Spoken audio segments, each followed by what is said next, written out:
Hello guys, तो मैं Sophia परसेडिटर से आपके लिए केमिस्ट्री के एक और नई वीडियो के साथ में, और हम यहाँ पर पढ़ रहे हैं हमारा अगला टॉपिक, हमारा नेक्स्ट टॉपिक, जिसको हम कह रहे हैं यूनिवर्सल इंडिकेटर। ठीक है, तो एसिड बेस एंड सॉल्ट का ये हमारा टॉपिक है। और एसिड बेस एंड सॉल्ट की अगर हम यहाँ पर बात करें तो एसिड बेस एंड सॉल्ट में हम एसिड वाला पार्ट पूरा कर चुके हैं, बेसिस वाला पार्ट पूरा कर चुके हैं। अब हम यहाँ पर स्टार्ट करने वाले हैं हम हमारा अगला टॉपिक, जिसको हम कह रहे हैं इंडिकेटर। सो इंडिकेटर अब हम यहाँ पर स्टार्ट करने वाले हैं। तो देख लेते हैं यहाँ पर हम इंडिकेटर के बारे में।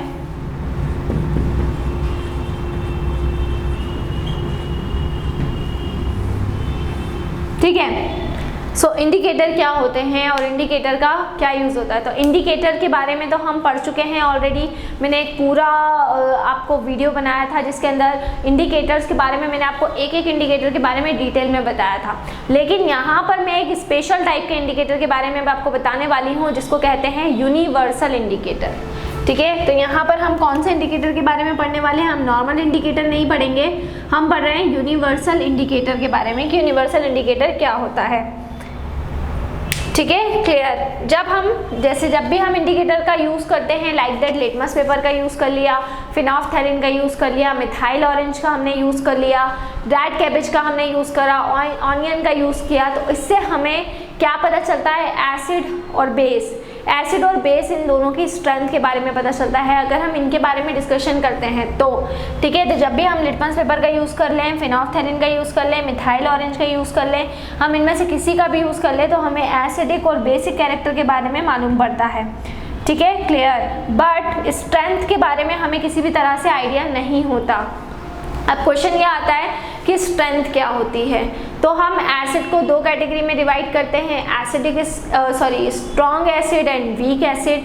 ऐसे ही हम बेस को भी दो कैटेगरी में डिवाइड करते हैं, एक को हम कहते हैं स्ट्रॉन्ग बेस और दूसरे को हम क्या कहते हैं, दूसरे को हम कहते हैं वीक बेस। तो दो तरह से हम इसको पढ़ते हैं, एक को हम बोल रहे हैं स्ट्रॉन्ग, दूसरे को हम कह रहे हैं वीक। ठीक है, तो इस तरह से चाहे वो एसिड हो या फिर हमारा क्या हो, बेस हो, उसको हम उसकी स्ट्रेंथ को पता करते हैं। और इसके लिए मैंने आपको कल एक पीएच स्केल बनवाई थी। उस पीएच स्केल के अंदर 1 से लेकर 7 तक के नंबर एसिडिक स्ट्रेंथ को डिनोट करते हैं। 7 पे जब न्यूट्रल होता है तो वो हमारा क्या कहलाता है, वो हमारा न्यूट्रल सॉल्यूशन कहलाता है। और 7 से 14 तक फिर होते हैं basic character. So question is that कि वो स्ट्रेंथ को पता करने के लिए हमें किस तरह के इंडिकेटर का यूज़ करना पड़ेगा। क्योंकि जब हम लिटमस का, फिनोल्फथैलीन का, मिथाइल ऑरेंज का, इन सब का अगर यूज़ करेंगे तो इन सब के यूज़ से हमको केवल क्या पता चलेगा, इन सब के यूज़ से हमें केवल ये पता चलेगा कि वो एसिड है, वो बेस है, वो क्या है। लेकिन जब तक हम किसका यूज़ नहीं करेंगे, जब तक हम यूनिवर्सल इंडिकेटर का यूज़ नहीं करेंगे, तब तक हमें उसकी स्ट्रेंथ के बारे में पता नहीं चलेगा, उसकी पीएच के बारे में हमें पता नहीं चलेगा, वो स्ट्रॉन्ग एसिड है, वीक एसिड है, वो किस तरह का एसिड है, इसके बारे में हमें कोई भी जानकारी नहीं मिलेगी। सो इसके लिए हमें क्या करना पड़ेगा, इसके लिए हमें यूनिवर्सल इंडिकेटर का यूज़ करना पड़ेगा। तो यूनिवर्सल इंडिकेटर क्या होते हैं कि वो एसिड है या बेस है ये तो बताएंगे ही, लेकिन इसके साथ में वो क्या बताएंगे, इसके साथ में वो स्ट्रेंथ को भी बताते हैं कि जो भी सोल्यूशन आप पढ़ने वाले हैं उसकी स्ट्रेंथ क्या होगी। ठीक है, क्लियर है। सो इसीलिए हम यूनिवर्सल इंडिकेटर का यूज़ करते हैं। तो देखिए इसमें आप थ्योरी किस तरीके से लिखेंगे, यूजिंग अ लिटमस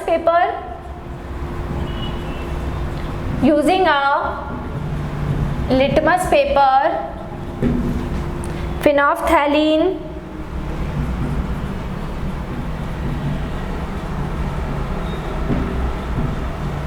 ठीक है, methyl orange etcetera,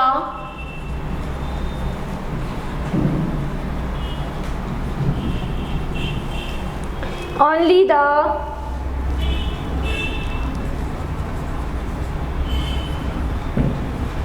acidic or basic character of a solution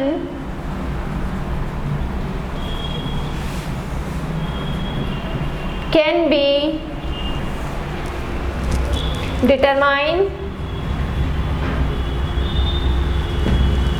ठीक है, क्या कर सकते हैं हम, केवल एसिडिक या फिर बेसिक कैरेक्टर को ही डिटरमाइन कर सकते हैं।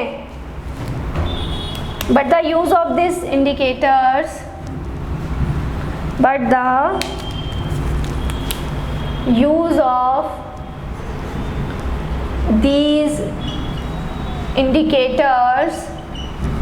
ठीक है,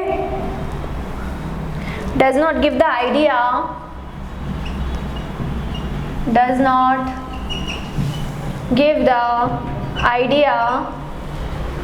about the strength of indicator। ठीक है, clear. So to get the strength as well as acidic और basic nature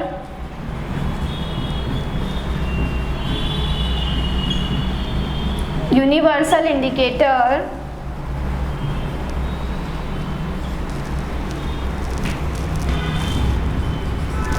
can be used। ठीक है, सो ये यहाँ से आप थ्योरी ये वाली लिख सकते हैं।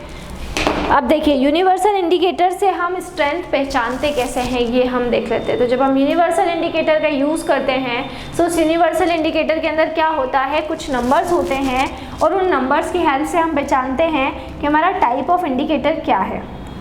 जैसे कि अगर हम यहाँ पर बात करते हैं कि जैसे कि कुछ यूनिवर्सल इंडिकेटर अलग अलग कलर हमें 1 से लेके 14 तक डिफरेंट कलर को शो करेगा, जिसकी हेल्प से हमें क्या पता चलेगा, जिसकी हेल्प से हमें ये पता चलेगा कि वो कौन सा कलर यहाँ पर दे रहा है। अब क्वेश्चन वो हम बाद में पढ़ेंगे, लेकिन उसके पहले हम ये पढ़ लेते हैं कि यूनिवर्सल इंडिकेटर्स को कैसे बनाया जाता है। तो हम बहुत सारे जो इंडिकेटर होते हैं उन बहुत सारे इंडिकेटर्स को जब आपस में क्या करते हैं, आपस में मिलाते हैं एक परफेक्ट कॉम्बिनेशन के अंदर, तो हमको क्या मिलता है, तब हमको मिलता है यूनिवर्सल इंडिकेटर। तो बहुत सारे टाइप्स ऑफ इंडिकेटर हम लेते हैं, जैसे कि कौन कौन से टाइप्स ऑफ इंडिकेटर हम लेते हैं वो मैं आपको बता दे रही हूँ।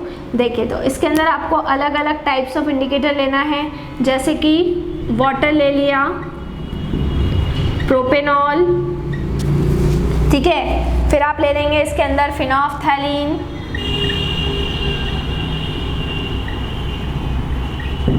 ठीक है, फिनोल्फ्थैलीन के बाद सोडियम सॉल्ट ले लेंगे आप, ठीक है। फिर सोडियम सॉल्ट के बाद में जैसे आपने सोडियम सॉल्ट लिया तो सोडियम हाइड्रोक्साइड,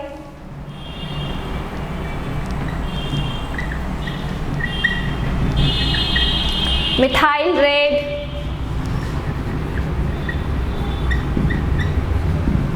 ठीक है, तो मिथाइल रेड हम यहाँ पर ले लेंगे, ठीक है, ब्रोमोथाइमोल, ये एक लिस्ट बनवा दे रही हूँ मैं ताकि आपको याद रहे। Bromothymol, blue monosodium salt, sodium salt, ठीक है, थाइमोल, ब्लू मोनोसोडियम सॉल्ट। तो ये सारे कुछ इंडिकेटर होते हैं एक्सेट्रा, जिनको आप क्या कर सकते हैं, ले सकते हैं और इनकी हेल्प से आप क्या बना सकते हैं, एक यूनिवर्सल इंडिकेटर बना सकते हैं। अब उस यूनिवर्सल इंडिकेटर के अंदर हम एक चार्ट बनाएंगे कि उस यूनिवर्सल इंडिकेटर में कौन से कलर पर कितनी पीएच होगी, ये हम कैसे डिटरमाइन करेंगे। क्योंकि जब हम 1 से लेके 14 तक के नंबर्स की बात करते हैं, तो 1 से लेके 14 तक अलग अलग कलर हमें ऑब्टेन होते हैं, डिफरेंट कलर हमको यहाँ पर ऑब्टेन होते हैं, और उसी के बेसिस पे हम क्या पता करते हैं, स्ट्रेंथ को पता करते हैं। सो वो वाला जो पार्ट है वो मैं आपको नेक्स्ट वीडियो में बताने वाली हूँ। सो ये हमने पढ़ा यूनिवर्सल इंडिकेटर, क्लास 9th का कंटेंट ऑलरेडी आपको अवेलेबल है, ठीक है। सो क्लास 9th का जो भी कंटेंट है वो आपको ऑलरेडी अवेलेबल है। क्लास 10th की अगर हम यहाँ पर बात करें तो क्लास 10th के अंदर मैं आपको ऑलरेडी कुछ टॉपिक्स करवा चुकी हूँ। जैसे फर्स्ट चैप्टर मैंने आपको पूरा कंप्लीट करवा दिया है। एसिड बेस एंड सॉल्ट भी मोस्टली अपना हो चुका है, कुछ पार्ट उसका ऐसा है एसिड बेस एंड सॉल्ट का जो बाकी है, बाकी का जो पार्ट है वो कंप्लीट हो चुका है। फर्स्ट चैप्टर अपना कंप्लीट है। जो सेकंड वाला जो हमारा चैप्टर है ये भी हमारा ऑलमोस्ट क्या है, कंप्लीट होने पर है, तो ये भी आपको कर लेना है, कोई दिक्कत नहीं है। 9th स्टैंडर्ड के जो बच्चे हैं उनको पूरा साइंस करवा दिया गया है, तो आपको प्लेलिस्ट के अंदर मौजूद है, वहाँ से जाकर आप 9th क्लास का जितने भी टॉपिक्स हैं वो सारे टॉपिक्स को आप वहाँ से स्टडी कर सकते हैं। 11th-12th का कंटेंट भी आपको ऑलरेडी अवेलेबल है। अब आपको कुछ भी नहीं है, अगर कोई टॉपिक ऐसा है जो मैंने नहीं पढ़ाया है या फिर छूट गया है तो वो टॉपिक आप कमेंट सेक्शन के अंदर डाल सकते हैं, तो बिल्कुल मैं आपको वो टॉपिक करवा दूंगी। सो इसी तरह से जुड़े रहिए हमारे साथ में, वीडियोस को लाइक करते रहिए, चैनल को सब्सक्राइब करना ना भूलें। कोई भी डाउट, कोई भी क्वेरी हो उससे आप कमेंट बॉक्स में डाल सकते हैं। और अगर आप हमसे ऑनलाइन होम क्लासेस पढ़ना चाहते हैं तो हम आपको ऑनलाइन होम क्लासेस की फैसिलिटी भी प्रोवाइड करा रहे हैं। हमसे ऑनलाइन होम क्लासेस पढ़ने के लिए डिस्क्रिप्शन में जाकर सारी डिटेल्स ले लें और हमसे कांटेक्ट करें। घर पर रहें, सुरक्षित रहें, बाहर ना निकलें, बहुत ज़रूरी हो तो ही बाहर निकलें। Stay home, stay safe, study hard.